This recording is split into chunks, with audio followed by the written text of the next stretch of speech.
Voici nos thèmes du 4 à la suite de ce mardi 25 décembre. Joyeux Noël à tous. On joue avec le Père Noël au cinéma. La musique religieuse. On est bien dans le thème, hein. Des bûches pour Noël, à précision, parce que je pense que le thème mérite explication. Donc, les bûches qu'on vous propose sont un peu spéciales ce soir, puisqu'elles désignent les chutes sans gravité qui ont marqué l'histoire du sport et des champions. Hein. Donc, ce sont les chutes, les bûches en sport. Le dernier thème, eh bien, je ne vais pas vous le dire, parce que c'est le thème mystère, bien sûr. 4 thèmes, et c'est Julien, premier qualifié, qui va avoir le plus de choix. Donc on est bien d'accord que les bûches, en fait, c'est un thème sportif. Ouais, exactement. Alors, ce sont les chutes qui ont marqué l'histoire du sport. Je vais pas jouer la surprise pour tous ceux qui me connaissent et je vais prendre les bûches pour Noël. C'est vrai? Ouais. C'est ça? Julien. Et oui, je le vois là, Julien. Sport, c'est l'un de vos points forts. Un de mes points forts. Vous pratiquez vous-même? Quel sport vous pratiquez? Je suis bien installé sur mon canapé. Et, Bon, non, vous avez l'allure sportive. Je vous crois pas du tout. Oh, à part que je vais travailler en vélo tous les jours. Voilà. Vélo tous les jours, c'est votre moyen de locomotion. Ouais. Donc sportif, écologique, tout ça. Oui. Quel que soit le temps, qu'il vente, qu'il pleuve. Ouais. C'est vrai. C'est loin? C'est 20 minutes de vélo. Ah, quand même. Je pourrais pas en distance, je ne saurais pas dire. Non, mais 20 aller-retour, minutes. ça fait une Par bonne contre, sortie. passe par les hauteurs du 20e si vous les connaissez un peu. Donc, Ah oui, ça grimpe. Ouais. Ah, ça grimpe. Julien, premier qualifié, donc féru de sport, un thème pour lui, donc les bûches, qu'on a intitulé ainsi, des bûches pour Noël. On parle bien sûr de chute, on l'a dit, dans le sport. Julien, êtes-vous prêt? Prêt.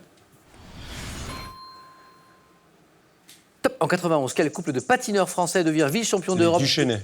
lors du 1500 mètres des Jeux d'Atlanta? Quel athlète marocain se retrouve à Hicham terre El-Guerrouj. après avoir, en 2018, dans quelle discipline de ski freestyle la Française Marie Martinaud a-t-elle chuté dans le dernier run? Halfpipe.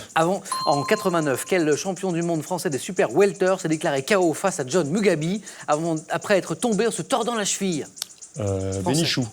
En 96, après être tombé dans une descente lors de la 6e étape, quel cycliste surnommé Jaja Laurent gagne Jalabert. cependant lors du 50 km des Jeux de 2012? Quel Diniz. marcheur français? Quelle ville accueille le Grand Prix de France moto qui en 2017 a été marqué par une chute spectaculaire d'une douzaine Le de Mans. pilotes? En 2016, quel athlète britannique conserve son titre olympique sur 10 000 mètres? Ah, Mo Farah. Il l'avait. Le 10 000 mètres est arrivé trop tard. Hein? C'est vrai, hein, ça s'est joué. Au finish. Ouais, ça s'est joué à une demi-seconde. Quel athlète britannique conserve son titre olympique sur... Et là, il nous manquait l'indice important pour Julien, féru de sport, on a pu le vérifier avec vous, là, la distance, bien sûr. Sur 10 000 mètres, hop, là, tout de suite, vous m'avez dit Mo Farah. Mohamed Farah, malgré une chute en finale à la suite d'un accrochage. Je crois qu'on peut applaudir Julien parce que là, il nous a fait, restez avec moi Julien, une démonstration. 6 bonnes réponses. Le couple Duchesnay, Isabelle et Paul, Hicham El-Guerrouj, le grand, le halfpipe, la discipline de ski freestyle que nous cherchions, Jaja, c'est Jalabert bien sûr, Johan Diniz et Le Mans. La seule qui vous a manqué, on est en 1989, quel champion du monde français des super welters, bon on est en boxe bien sûr là, est déclaré KO face à John Mugabe après être tombé en se tordant la cheville. En fait le match est incroyable, c'est René Jacot. Oh, d'accord. Et le match commence, et quelques secondes, il fait un mouvement, il tombe, il se tord la cheville et il est déclaré out, tout simplement. Alors qu'il s'était préparé, bien sûr, pendant des mois. Voilà, c'est une anecdote à propos de ce beau sport, le noble art, la boxe. Julien, bravo pour ces 3 points. Félicitations.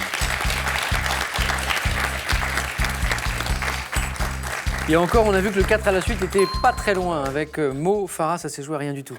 Christophe, c'est quand même le recordman de cagnotte à question pour un champion. Christophe va pouvoir choisir son thème entre l'un de ces 3.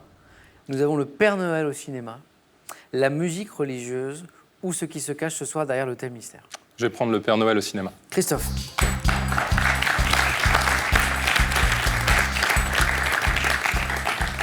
Le Père Noël au cinéma. Christophe, enseignant, professeur de mathématiques. C'est ça. En collège?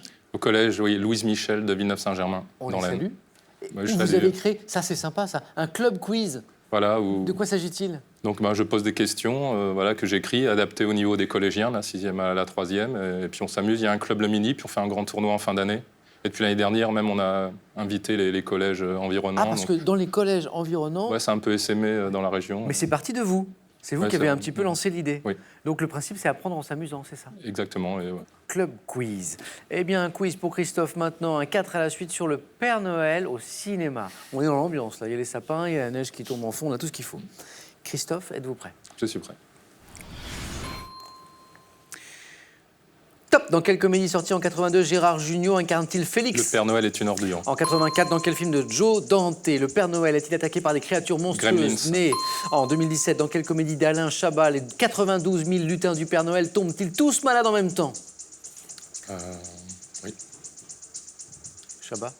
Oui, Santa. Je sais plus. En 66, dans quel film de Jean Eustache, Jean-Pierre Léaud joue-t-il le rôle d'un homme trouvant un emploi de Père Noël? La maman et la putain. En 2003, dans le troisième volet de quel film Frédéric Diffenthal et Samina Seri Taxi. sont-ils aux prises? En 2000, dans quel film un croque-mitaine vert joué par Jim Le Carrey Grinch. se déguise-t-il? En 2004, dans quel film avec Tom Hanks, un jeune garçon qui doute de l'existence du Père Noël monte-t-il dans un train pour le pôle Nord? Le Pôle Express. Oh, de justesse! Christophe me donne la bonne réponse et commence à répondre alors que le gong retentit. La règle, vous la connaissez? Si la réponse commence sur le gong, et si elle est bonne, bien sûr, elle est validée. Ouh, Christophe, c'était chaud. C'était limite, ouais. Mais vous avez 3 points, bravo, bravo, bravo. Le Pôle Express, le Grinch, Taxi, Gremlins, le Père Noël est une ordure. J'adore le Père. On en parlait d'ailleurs dans l'émission d'hier, de Félix. Joyeux Noël, Félix. Alors, qu'est-ce qui nous a manqué? Ce film de Jean Eustache où Jean-Pierre Léaud joue le rôle d'un homme trouvant un emploi de Père Noël. Il l'a eu. Ah non? Bah non. Le Père Noël a les yeux bleus. Ah oui. Eh non, non. J'ai dit un Vous l'aviez, autre vous, film. Julien, ou pas? Non, non, non, non, film du tout. En fait, j'ai d'Eustache. pensé la Non. maman et la putain comme lui et j'ai entendu que vous l'aviez. Et non, en fait, J'ai rêvé non, que vous c'était l'aviez le Père validé. Noël a les yeux bleus. Et, alors là, on n'était pas très loin, cette comédie d'Alain Chabat, où les 92 000 lutins du Père Noël, ces ballots, tombent tous malades en même temps, c'est, alors vous aviez une partie de la réponse, Christophe, Santa et compagnie. Santa et compagnie. Christophe, bravo pour ces 3 points. Félicitations.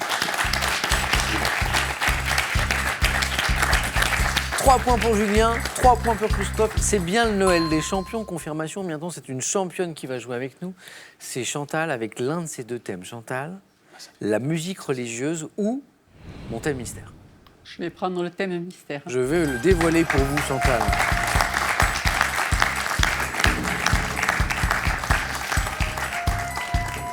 Là aussi, il y a un écho avec cette belle période de Noël dans laquelle nous sommes. Le thème mystère, Chantal, pour vous, c'est tout ce qui brille.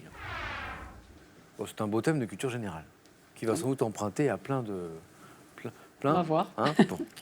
À vous de jouer maintenant avec ce thème. C'est le thème mystère. Il est pour vous. Qui brille. Tout ce qui brille, exactement. Êtes-vous prête? Je suis prête.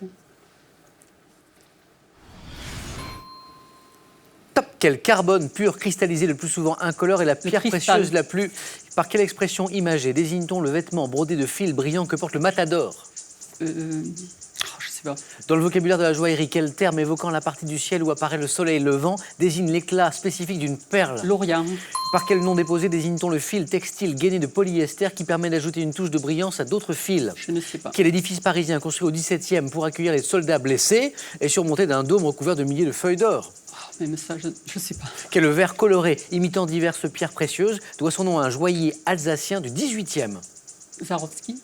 Quel adjectif synonyme de phosphorescent qualifie un corps dont l'émission de lumière est d'origine biologique? Oh, c'est la catastrophe. Pas la catastrophe, il y a eu un point. Ouais. Bioluminescent. 1 point pour Chantal. À qui ce thème mystère n'a pas réussi? L'Orient, vous l'aviez. Ce verre coloré qui imite les pierres précieuses, c'est le strass. Ah oui. C'est le Oh. strass. L'édifice parisien construit au XVIIe pour accueillir les soldats blessés. Les invalides. Les invalides, ça n'a pas voulu revenir, Ouais. mais j'ai bien vu que vous l'aviez.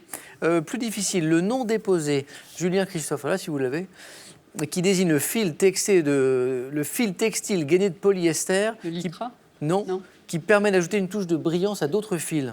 Le C'est lurex. Vous l'aviez aussi, Ah. Chantal. Oui, mais c'est un peu tard. Mais pourquoi ça revient après? Je sais pas. La vie est mal faite. Le lurex. Alors, l'expression imagée qui désigne le vêtement brodé que porte le matador.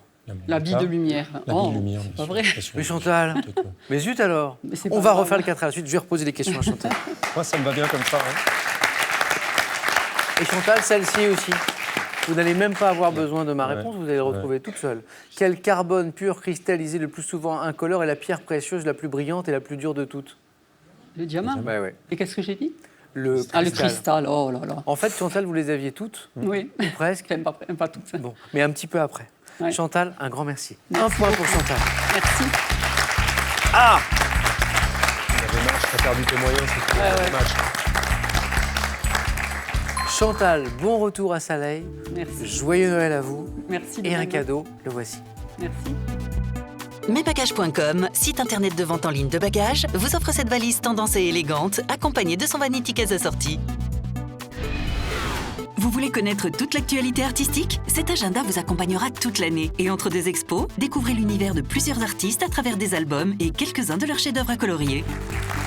Avant le face-à-face, une nouvelle occasion pour vous à la maison de gagner les 25 000 € que nous mettons en jeu ce soir. Nouvelle question.